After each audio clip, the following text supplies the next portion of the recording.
The 1960s saw the start of an active phase of space exploration, which led to intense competition between the Soviet Union and the United States. The space race became a symbol of the technological progress of that era. However, it was not only the sky that attracted humans. Interest in the mysterious and unexplored depths of the oceans grew in parallel. The seabed was seen as a new frontier for exploration and, possibly, future development. In 1962, the famous French explorer and pioneer of oceanography Jacques-Yves Cousteau brought one of the most daring scientific ideas to life. He designed the world's first underwater house, called Conshelf I.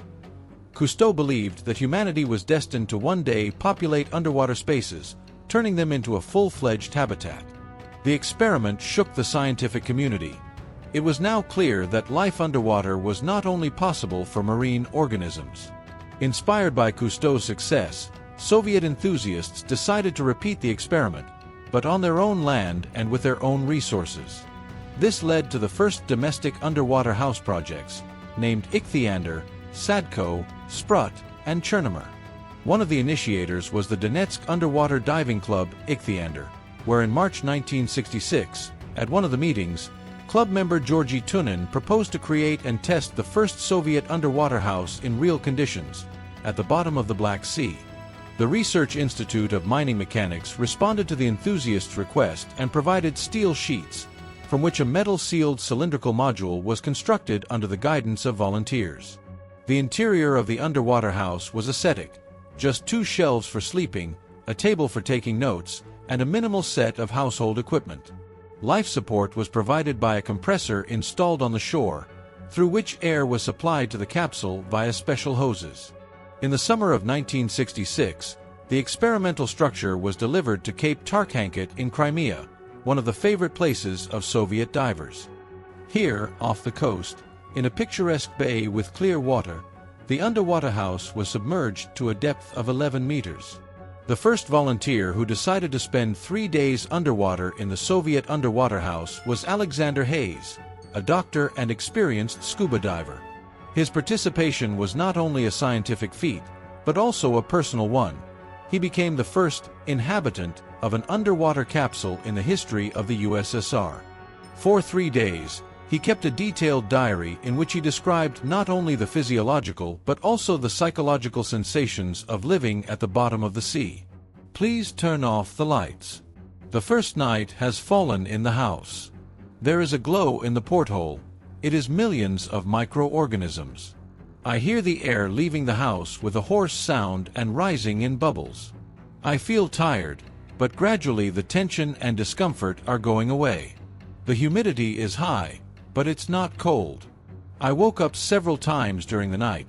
It's a terrible feeling when you lose your sense of space. Thoughts creep into my head.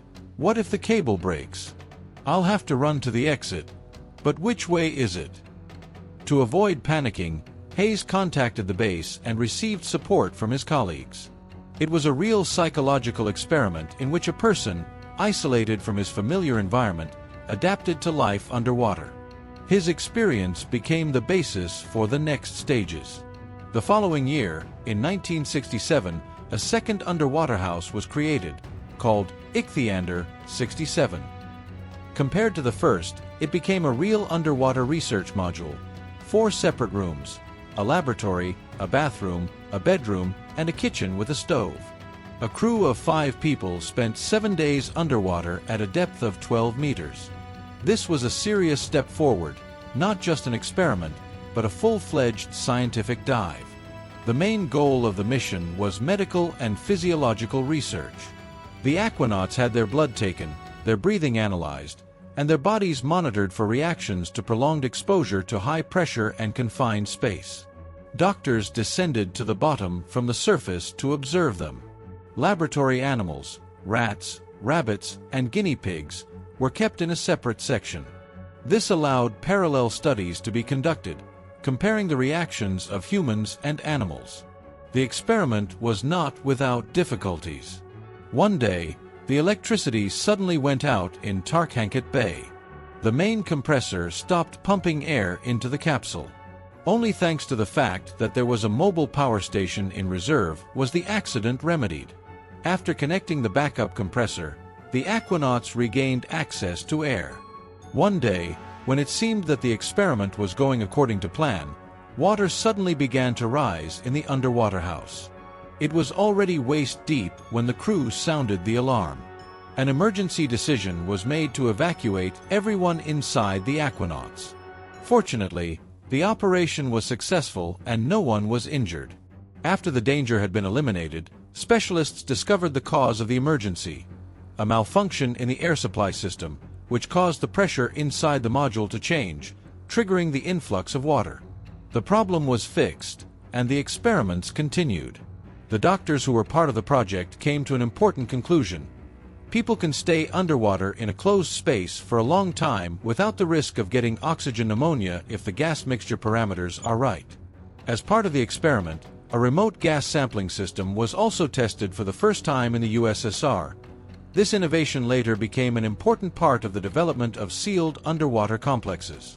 Not only the military and medical professionals, but also hydrometeorological services showed interest in the experiment. Employees of the Leningrad Hydrometeorological Institute flew to Crimea to study the experience of diving in the Ichthyander House. Since 1963, under the leadership of Professor Vsevolod Taimanov, they had been developing their own version of underwater housing. Their ambitious program involved the creation of a more complex and technologically advanced complex. In 1965, they commissioned the Kananersky ship repair plant in Leningrad to manufacture 2 massive iron hemispheres, which later became the basis for the future underwater house, named Sadko. In the summer of 1966, the assembled structure was delivered to the Acoustic Institute base, where preparations for testing began.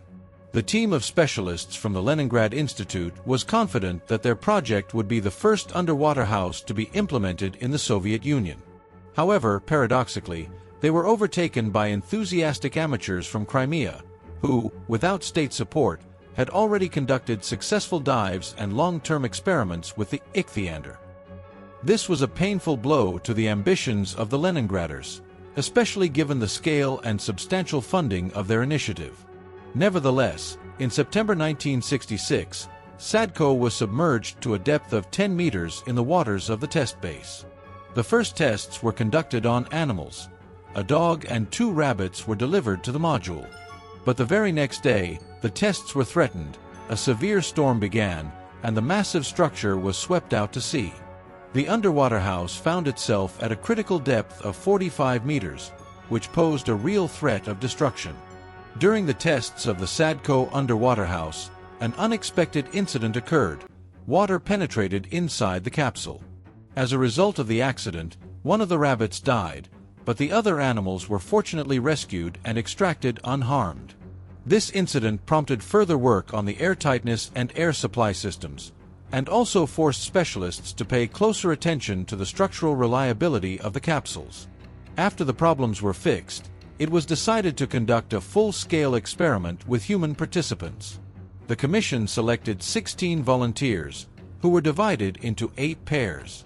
On September 9th, the first aquanauts were delivered to the Sadko underwater house, located at a depth of 12.5 meters. 2 participants moved into the module for 6 hours, after which they were replaced by the next pair. The entire time inside, they monitored their condition, interacted with the equipment, and kept observation diaries. At the end of the experiment, specialists conducted a medical examination and found that no physiological or psychological abnormalities were detected in the participants. This gave reason to believe that short sessions in sealed underwater modules at relatively shallow depths do not pose a threat to human health. Encouraged by their success, the specialists began work on an improved model the following year, the Sadko 2 underwater house, which consisted of 2 sealed capsules. One of them served as a living quarters, and the other as a diving compartment, which greatly simplified the entry and exit of aquanauts, making the process more convenient and safer. The Sadko 2 house was lowered to a record depth for that time, 25 meters. 2 volunteers, Veniamin Merlin and Nikolai Nemtsev, were placed inside the capsule for a whole week. Their task was not only to survive, but also to conduct scientific observations and medical measurements. The aquanauts recorded the temperature of the water and air, monitored the level of condensation on the walls, measured blood pressure, pulse, and respiratory rate, and filled out special self-observation questionnaires. The experiment showed that the human body can adapt to underwater conditions. On the third day underwater, physiological changes started happening. The ratio of white blood cells to red blood cells in the blood changed, blood pressure dropped, and overall well-being stabilized and improved. These data confirmed the hypothesis that staying in a hyperbaric environment can trigger certain adaptation mechanisms and even have a potentially healing effect. Meanwhile, the Institute of Oceanology of the USSR Academy of Sciences also became interested in the idea of creating underwater houses. In 1967, the development of a new autonomous underwater laboratory called Chernomor was completed, which was soon transported to Gelendzик for a series of tests. Unlike the Ichthyander and Sadko, the Chernomor had greater autonomy. It could dive and surface independently, without the need for towing. Special attention in the new design was paid to crew comfort and decompression safety. Thanks to the built-in pressure chamber, aquanauts could undergo decompression directly inside the underwater house without rising to the surface, which was much safer and more comfortable, especially in case of bad weather conditions or a long stay at depth. The Chernomor station was divided into 4 specialized compartments: diving, sanitary, living, and working. This zoning made it possible to ensure an autonomous and safe stay underwater for a long time. The crew, consisting of scientists, divers, and doctors, spent 7 days on board the underwater house. The main tasks were to study bottom currents, observe the life of marine organisms, and investigate the characteristics of light and sound propagation in water. The data obtained was important for both scientific and military purposes, including the development of underwater navigation and communication systems. Particular attention was paid to the physiological and psychological reactions of humans to prolonged stays in confined spaces under pressure and in conditions of limited comfort.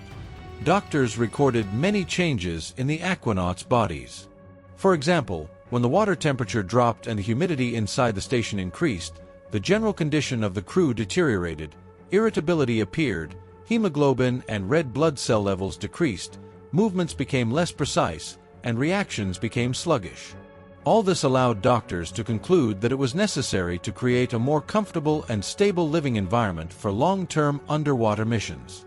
In 1971, the Soviet Union set itself an ambitious goal: to beat the record set by American researchers, who had previously spent 60 days at the bottom of the ocean as part of the Tektite project. To this end, a modernized version of the Chernomor station was prepared, improved based on previous experiments. The station was submerged to the bottom of the Black Sea, and 2 experienced aquanauts who had undergone extensive training were placed inside. However, from the very beginning of the mission, it became clear that the experiment would be extremely difficult. The equipment, operating around the clock, generated a large amount of heat and steam. The temperature inside the station rose to high levels and humidity reached almost 100%, creating a greenhouse effect. The air conditioning could not cope, and to prevent the growth of bacteria and fungi, the participants wiped their bodies daily with medical alcohol, which helped to some extent to avoid skin diseases and infections. Despite all the difficulties, the crew continued their work, conducting observations, keeping scientific journals, measuring biological parameters, and testing food, electronics, and life support systems. Their mental state, stress levels, sleep, and long-term resistance to hyperbaric conditions were constantly monitored. The Soviet submariners remained at the bottom of the sea for almost 2 months. They were just 1 week away from setting an absolute world record. However, the sea once again made it clear who was in charge. During one of the final stages of the experiment, when everything was going according to plan, a strong storm suddenly broke out. Powerful underwater currents and waves disrupted the stability of the structure. The Chernomor station was tilted to its left side, breaking the power cable and cutting off communication with the base. Inside the station, the air purification system shut down, and the crew had to switch to emergency aqualungs to avoid suffocation. Despite the emergency situation, The participants did not panic and strictly followed the instructions. The station managed to surface, but the storm continued to rage, and the Chernomor was washed ashore. Fortunately, none of the crew members were injured. Thanks to the gradual and controlled ascent, the test subjects were able to undergo decompression directly inside the station, which was made possible by its special airtight design and pressure control systems. However, after the ascent, they spent several additional hours in a pressure chamber to completely eliminate the risk of decompression sickness. The last official tests of the Sprott underwater station took place in 1991, when another step was taken in the development of underwater habitation technology. However, the collapse of the Soviet Union soon led to the project being shut down. The experiments were discontinued, the equipment was partially dismantled or left to rust at military bases and research stations, and the scientific teams were disbanded. In the mid-20th century, many scientists around the world were convinced that underwater homes and laboratories would be the future of oceanology. It seemed that humanity was on the threshold of a new era, where people would be able to live, work, and conduct research directly on the seabed, similar to astronauts in orbital stations. Such projects existed not only in the USSR, but also in the US, France, Japan, and other countries. But over time, it became clear that the development of remotely operated underwater vehicles, drones, and autonomous laboratories was much more efficient and cheaper. These machines can dive to much greater depths, operate in extreme conditions, and collect data without risk to humans. In addition, their maintenance requires an order of magnitude less expense than the creation and operation of entire underwater residential complexes. Nevertheless, the dream of colonizing the world's oceans is not dead. It has merely changed form. Today, deep-sea underwater hotels, marine farms, energy platforms, and even experimental autonomous cities capable of existing underwater are already being developed. Many researchers remain convinced that sooner or later, humanity will master the ocean just as it once conquered the sky and space. And perhaps underwater homes like Chernomor will become prototypes for future deep-sea settlements, where not only scientists but also ordinary people will live.